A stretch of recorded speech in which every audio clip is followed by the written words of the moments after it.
The blizzard had swallowed everything, turning the world into an endless white silence.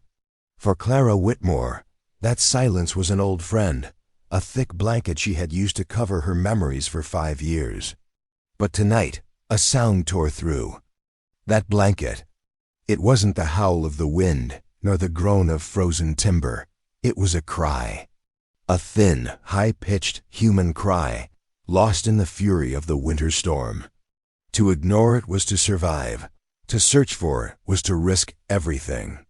In a world of ice, a single cry could change it all. Or end it all. The world had been erased by the thick snow.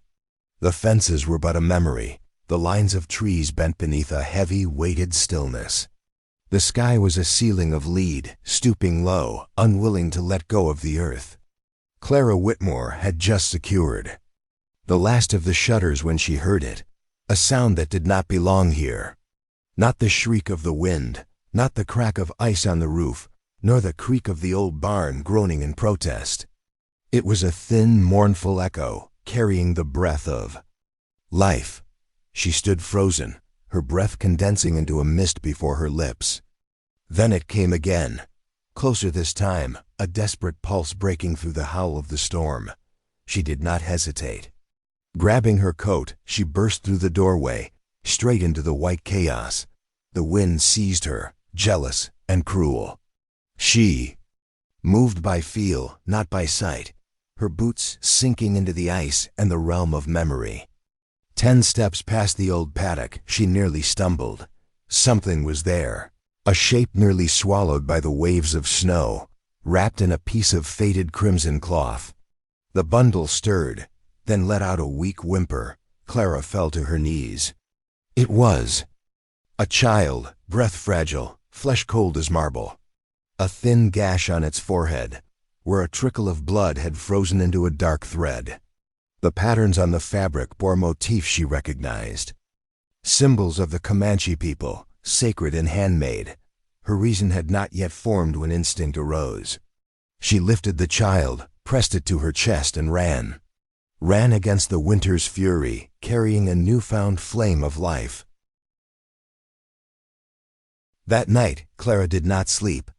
She sat in the chair that had once belonged to her mother, beside the fire that roared in the hearth, holding the tiny being. She moved according to some ancient instinct, the way she adjusted the blanket, way she kept 2 fingers on the child's wrist to monitor the fading pulse. The fever came without warning, a wave of heat erupting on the tender skin as if trying to fight back the ice. She repeatedly pressed cool cloths to the small forehead, whispering nonsensical sounds in a voice she thought she had buried years ago. The fire made her lips crack, made the wooden walls sweat, but she did not move. As dawn broke, the child stirred, a weak cry no stronger than the creak of old wood, but it was something. She let out a breath she hadn't realized she was holding. Her back ached, her arms were spent, but she kept rocking. And then the knocking began. Not at the door. It knocked from within her own mind. What have you done? By midday, the snow had softened into a slushy, damp stillness. The world outside looked like a battlefield after the guns had fallen silent. Fences were buried, trees broken. Clara changed the child's wrappings. She did it slowly, carefully, her eyes tracing every bruise, every scratch.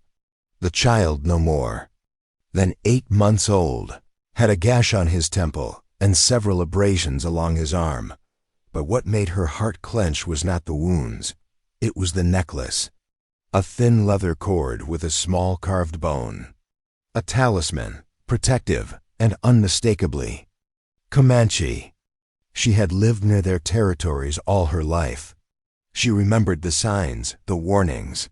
This child was a chieftain's son, or worse, a warrior's only blood. She wrapped him tighter and stared out the window. That afternoon, she heard hoofbeats. Just one horse. She quickly moved the baby into the bedroom, tucked him beneath a wool quilt, and pressed a hand over his tiny chest until she felt a breath.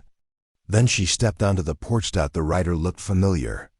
Eustace Carter, her nearest neighbor. "Clara," he said, his voice gruff. "You all right?" "I'm fine." "You sure?" "Fella in town said he saw tracks near your place. Fresh ones right before." The storm hit. Clara's jaw tightened. "Probably just my own." Eustace sniffed, his small eyes narrowing. "You see any strangers around here?" "Just the snow," he nodded slowly. "Well, you be careful. Word is a hunting party went missing last week, Comanche." He didn't leave right away, his gaze still fixed on the house, squinting as if trying to see through the walls. Finally, he turned his horse and rode back into the white mist. That night, the baby wouldn't stop crying. He was scared. She held him close, walking in slow circles around the small room, whispering lullabies she hadn't thought of in years. Songs her mother used to hum, songs that once quieted her own son. Before she stopped herself. Before memory tried to dig up the grave she had spent 5 years covering with silence. On the second day, someone else came. Mary Finch, the pastor's wife, tall, nosy, and brittle as over-baked biscuits. She brought bread and concern wrapped in a shell of curiosity. "You've been quiet," Mary said, glancing toward the window. "Anyone stop by?" Clara tilted her head. "Who do you mean?" Mary's smile sharpened. "Oh, you'd know if they had." Clara didn't flinch. She took the bread, said thank you, and closed the door without another word. Behind her, the baby stirred in the next room, and outside, the sky darkened as if it knew what tomorrow would bring. That night, Clara made a decision. She couldn't hide him forever, not with neighbors sniffing around like hounds. But she couldn't give him up either. His tiny hand had gripped her finger that evening, a hold stronger than it looked. For the first time in 5 years, Clara felt like someone was depending on her. She stayed up all night sharpening the kitchen knife. Not because she expected violence, but because she knew cruelty would find her if it wanted to. She moved the rifle from the mantel to the table, loaded it, checked it twice, and then she waited. After midnight, the wind shifted. The baby slept in a basket lined with wool and faith, right beside the stove. Clara sat by the door, her hand resting on the rifle, her eyes fixed on the snow. She must have dozed off because she awoke with a start to the sound of hoofbeats. 3 riders. Their silhouettes emerged like ghosts sliding through the hazy veil of dawn. Not neighbors, not white men. They wore buffalo hides and streaks of paint on their cheeks.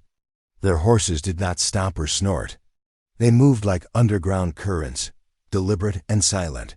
Clara did not move, did not reach for the rifle, did not even breathe. One of them dismounted. He didn't approach the house. Instead, he walked slowly toward the chicken coop, knelt, and ran his hand through the snow. He was tracking something. Clara's heart sank. They knew, but then he did something unexpected. He turned, looked directly at her window, at her eyes, and bowed his head once. A bow without submission, only acknowledgement. Then he mounted his horse. The 3 men vanished the way they had come, silent and powerful as a changing wind. She didn't tell the baby. She just picked him up, held him close, and whispered, "They know you're here. And they didn't take you ... yet." She wasn't sure if she was warning him or herself. The 3rd day arrived without warning. It came like a verdict. The baby was sleeping peacefully when the sound rolled over the hill. At first distant like thunder, then louder, clearer. Hoofbeats, hundreds of them. Clara stepped onto the porch. Across the ridge, spilling over it like a river of black ink against the gray sky, was a sight no one had seen in 2 decades. Comanche warriors. 100, maybe more. Silent, armed, mounted with perfect posture and intent. At their head rode a man in a red cloak, his hair in long braids, his shoulders broad. A scar like a lightning bolt tore across his left jaw. He stopped 50 yards from her house and dismounted. Alone, he walked the distance in measured steps. dust stirring around his boots, even though the ground was still damp. Clara remained on the porch, the baby stirring in her arms. When the man reached the bottom of the steps, he looked up. Then he spoke. "You saved my son." Clara nodded once. "I did." "He was left behind, not by mistake, by mercy. His mother died. The party was ambushed. We thought he was lost too." "I heard him cry," she said softly. "You heard my blood cry out, and you answered." There was a pause. Then he asked, "Will you give him back to me?" She did not answer right away. "Will you take him from me if I refuse?" He blinked once. "No." "I wasn't trying to keep him," she said, her voice low. "But I wasn't ready to lose him either." "You did not lose him. You brought him back." Clara looked down at the child. "He doesn't even cry anymore when I hold him." The man nodded. Then he stepped forward, holding out his hands. But instead of taking the baby, he only touched the boy's foot gently, reverently. He looked up at her again. "You are now a part of his story." "What does that mean?" He stood straighter. "In our way, it means you are blood. And blood is never left behind." He turned to the ridge and raised a hand. A rider broke from the group, a woman draped in blue, carrying something. A cradleboard, the traditional way to carry Comanche infants. Woven with leather, feathers, and protective symbols. The man took it from her, along with a new necklace. He didn't ask permission, just slowly removed the necklace from the baby's neck and replaced it with the one in his hand. "I give him a new name," he said. "And I give you a new name too." She raised an eyebrow. "What name?" He looked her dead in the eye, the mother who hears. When the warriors rode away, Clara still stood on the porch, still holding the baby. She knew that he would go with them in the morning. But tonight, just one more night, he was hers. And somehow that was enough. That night, sleep did not come to Clara. She tried. She stoked the fire, fed the baby warm milk, even laid her head beside him on the worn feather mattress, but her mind would not rest. Now that she knew he had a name, a father, a place to go, she realized she was not ready to let him leave. Not yet. As dawn crept through the window, painting delicate, lace-like frost patterns, Clara rose quietly. She wrapped the baby in a soft shawl she hadn't worn in years and carried him to the porch. The land was still, not a hoofbeat on the wind, not a warrior on the ridge. Only silence and the heavy weight of a goodbye. She rocked him slowly, pressing her lips to the crown of his head. "Little hawk," she whispered, "that's what I would have called you."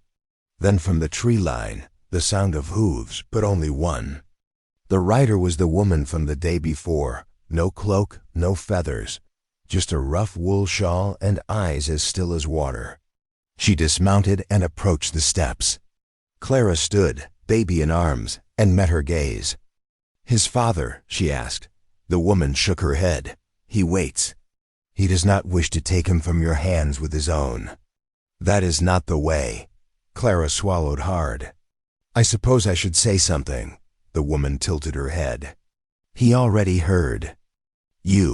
When you stepped into the snow to lift up what death had left behind." Clara did not speak, did not move. Her arms did not want to let go. So the woman stepped closer, gently and slowly reaching out.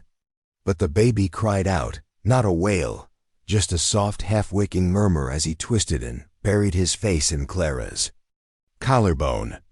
She froze. So did the woman. And then Clara spoke. "Can I see where he will go?" They rode together, Clara on her old mule, the baby bundled close against her chest. The woman rode beside her, not speaking, but not judging. They crossed the creek, wound through the pines, and climbed a rise that opened onto a small clearing. And there, below the rise, sat the encampment. Campfires smoked, barefoot children ran on the damp snow, dogs barked lazily. A village. A life. Most of the warriors were gone. Only the red-cloaked man remained, seated by the fire. He rose as they approached, No weapons, no ceremony, just his eyes fixed on the child. There was a tremor in his throat when the baby looked up at him. The woman dismounted first. Clara remained still. Then she slowly got down and carried the child the final steps herself.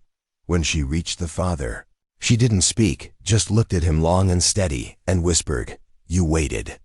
"I wait for what is mine," he nodded. "And I wait for what is sacred." The child did not cry. He just looked up as if recognizing something older than memory. The man held him with both arms, his fingers shaking slightly. Clara stepped back, but he stopped her, holding out a hand. And it was an object wrapped in cloth. She opened it. Inside was a medallion of bone and turquoise, the symbol of a clan protector. "He will know your name," the man said. "I already do," a voice said behind them. It was the woman. She stepped forward, placing a hand on Clara's shoulder.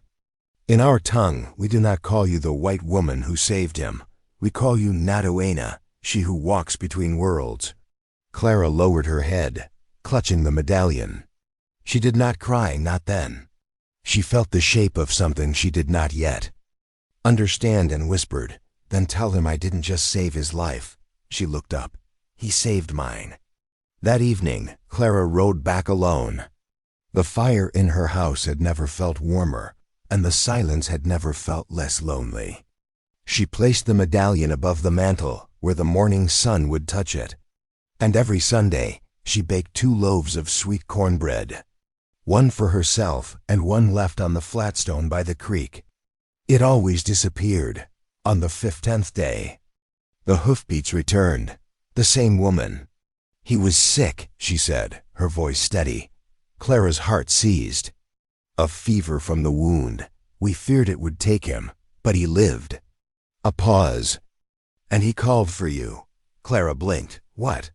"He has no words, but he cried when we took the red shawl from him, the one you wrapped him in. He knew your scent." And his father said, "A child should never have to choose between one love and another." The silence between them felt like a prayer. Then the woman reached into her saddlebag and pulled out a bundle. Soft and breathing. The baby, wrapped again in the red shawl. "He is not here to stay," the woman said gently. "But he is here to be loved." She placed the baby into Clara's arms, and the child smiled. Clara sank to her knees, holding him like a fire in her arms, and whispered through a cracked voice, "You came home." The next morning, Clara handed the baby to his father. Again, but this time, her arms didn't ache with loss. She placed a new shawl around him, one she had made herself, and on the corner, she had embroidered a small symbol, a bird flying through snow. The father saw it and nodded. "This means," he said, "that he now has 2 winters. One in my blood, and one in your heart." She watched them ride off, the child looking over his father's shoulder, his eyes wide, his hand reaching toward her once. Just once, and then they were gone. Weeks passed, then months, then spring. One day, a ribbon was tied around her door handle. Red, frayed at the ends. Attached to it was a tiny, crudely carved piece of wood. A bird with snow beneath its wings. Spring did not arrive gently. It struggled to escape winter, leaving behind muddy roads and a sodden land. Clara's boots sank deeper every day, her skirts stained with the season's stubborn refusal to surrender to warmth. But the worst was over. The child was gone but alive, and Clara was still here, but changed. The cradle still stood by the stove, a silent altar to a memory still warm. One day, while mending the north fence, she spotted tracks. Fresh, not hooves, boots, wide and deliberate. Too close to the house, she followed them, not out of fear, but instinct. They looped behind the barn, past the well, then veered into the woods. There, tucked between 2 elms, she found something that made her breath catch. A fire pit, the coals still warm. And beside it, a red ribbon, tied neatly and nailed gently to the bark of a tree. No message, no symbol. Just the color. But that was enough. That evening, as she swept the floor, she found herself humming. She didn't realize it until she stopped, dust motes dancing in the air. It wasn't a song from childhood. It was the melody she had rocked the child to, a wordless lullaby born on a snow-heavy night. Now it returned to her like an underground. Streamed out the next day, someone knocked, not Comanche. Not a neighbor. A woman in her 30s, her eyes swollen from crying. "My sister said," she began, "that you helped with a birth." Clara nodded. "I did. My cousin is in labor. It's gone wrong. They sent for the doctor, but I don't think he'll make it in time." Clara did not hesitate. She packed warm water, herbs, cloth. She worked in silence. Her voice was calm, her movements confident. She turned the infant with 2 fingers and a whispered prayer in a language she had almost forgotten. The child emerged, red and screaming. The mother wept, the grandmother collapsed in relief. And Clara, she stood still, blood on her apron, a quiet fire in her eyes. No one thanked her, but as she turned to leave, they pressed a small basket into her hands. Eggs, potatoes, bread. And beneath it all, a tiny knitted cap. Weeks passed. Life crept back into the valley, and so did stories. Some whispered she was a healer. Some said she was touched by spirits. Some feared her. Some respected her. But no one ignored her. Then one morning, she returned from the creek to find hoof prints in her yard. Dozens. No sound, no riders, just impressions in the mud. And beneath the windowsill, a tiny moccasin, embroidered with white and gold thread. Tucked inside was a strip of tan hide. A message written in English, the handwriting uneven but clear. "He speaks your name now." Clara held the note like a relic, her fingers trembling, not with fear, but with awe. She didn't know what to do with a joy that came so quietly. So she did what she always did when the silence felt too big. She baked 2 loaves. One for the table, one for the creek stone. This time she added honey dot that Sunday. She dressed in her old lace blouse, tied her hair up, and rode into town for the first time in 4 months. The town fell quiet as she tied her mule to the post outside the general store. She stepped inside, picked up a spool of twine, a jar of preserves, and a tin of coffee. No one spoke until she reached the counter. Edna Marsh, the storekeeper's wife, cleared her throat. "You still seeing Indians?" Clara placed the tin on the counter.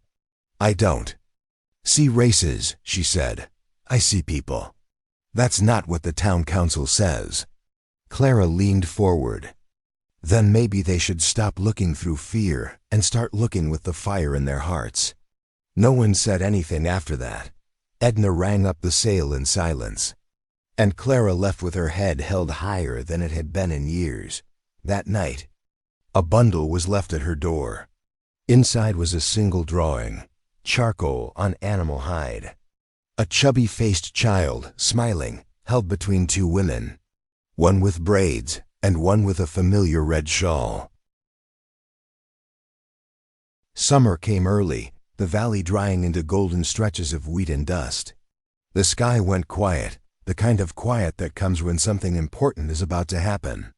Clara felt it in her bones, in the way the wind pressed against the house. At night, not howling, not begging, just asking. The next message didn't come by rider or gift. It came in a story told over tea by an old widow named Harriet Flynn. "I saw a line of them," she whispered, her eyes wide. "Comanche. At least 30, painted for something, moving through the tall grass like ghosts." "Where?" Clara asked. "Towards Widow's Hollow." Clara's stomach dropped. That hollow, tucked between the split peaks of the limestone cliffs, was sacred ground to the Comanche. She had never been there, but the child had come from that direction in the storm, and something in her heart commanded her. Go back. She left at sunrise, telling no one, leaving no note. She packed water, a knife, a small mirror, and a scrap of red cloth. No food. She wasn't going as a guest. She was going as one who was summoned. The trail twisted through burned scrub and brittle trees. The closer she got to the cliffs, the more the wind changed, carrying the scent of sage and sun-warmed rock, arid and ancient. By mid-afternoon, she reached the ridge. She tied her mule to a cedar and walked the last half-mile on foot. And then she saw them. Hide tents painted with animal shapes, moons, and rivers. Children playing with sticks, a fire in the center. Warriors sharpening blades, women plaiting rope. But no one raised a weapon, no one called her out. They just watched, because they knew her, and she knew herself.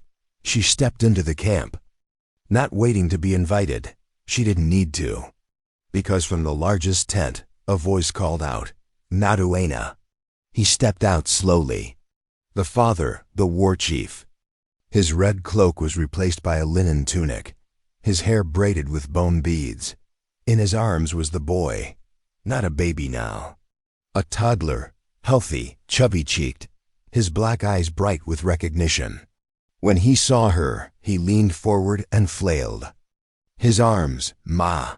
The camp went silent, not in shame or awe, in recognition, as if a prophecy had fulfilled itself through the voice of a child who had not known how to speak until that very moment.